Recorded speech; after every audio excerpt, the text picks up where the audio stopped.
குறிப்பாக இதுபோன்ற கள்ளச்சாராய சாவுகளில் பல்வேறு தொழிற்சாலைகளிலிருந்து எத்தனால் என்கிற ஒரு வேதிப்பொருள் வாங்கி அது கலக்கப்பட்டு அளவுக்கு அதிகமாகி அதனால்தான் இந்த உயிரிழப்புகள் நடக்கிறது.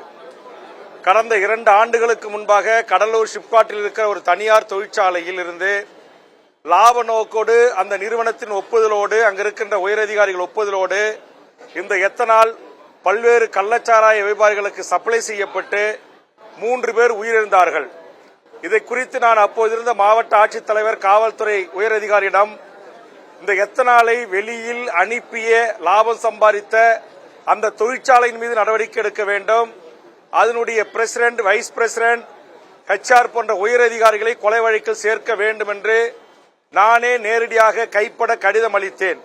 ஆனால் இந்த நிமிடம் வரையிலும் இந்த எத்தனாலை கள்ளச்சந்தையில் வித்த இந்த நிர்வாகத்தினர் மீது காவல்துறை அவர்கள் மீது உரிய வழக்குகள் பதிவு செய்யப்படவில்லை. மாறாக அதை கடத்தியதாக ஒரே ஒரு தொழிலாளி மீது பதிவு சுமத்தி அவரை பணியிலிருந்து நீக்கி வழக்கு பதிவு செய்து சிறையில் அடித்து கதையை முடித்து விட்டார்கள்.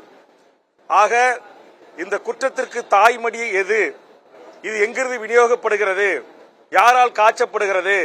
இதற்கு யார் உள்ளூர் காவல்துறையில் இன்ஃபுளுன்ஸ் செய்கிறார் என்கிற அனைத்து அடிப்படை விவரங்களையும் காவல்துறை, உளவுத்துறை சேகரித்து மாண்புமிகு முதலமைச்சர் அவர்கள் கவனத்திற்கு எடுத்துச் சென்று இவர்கள் கைது செய்யப்பட வேண்டியவர்களை தவிர இவர்கள் ஒழுங்கு நடவடிக்கை உள்ளாகக்கூடியவர்கள் அல்ல. தொடர்ச்சியாக பண்ருட்டி தொகுதியிலே பல உயிர்கள் கடந்த கால ஆட்சியில் பலியாகி இருக்கிறது.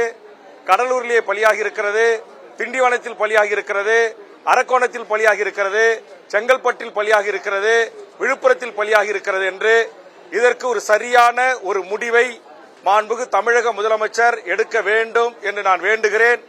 நாளை இது குறித்து நான் கவன ஈர்ப்பு தீர்மானத்தை அவையில் கொண்டு வர இருக்கிறேன் என்பதையும் இந்த நேரத்திலே தெரிவித்துக் கொள்கிறேன்.